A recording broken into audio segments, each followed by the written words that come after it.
Ayan, nandito ulit kami day 2. Ayan, nandito ulit kami. Natin bukas. Yung isda na lang, yung prito, yung isda binigay mo. Oo, anong isda? Prito na lang na. Tapos may ano ako doon. May talong. A few moments later.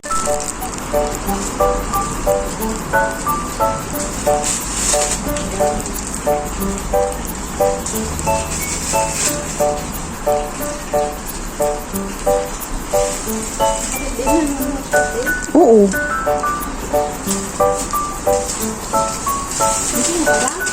Tama na yung akin. Harvest kami nito yung maliliit na lemon. Ang daming bunga. Bagoong.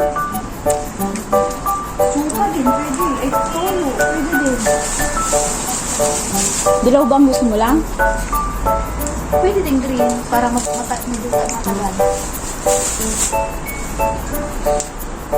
Daming bunga. Baka tipid siguro sa ano.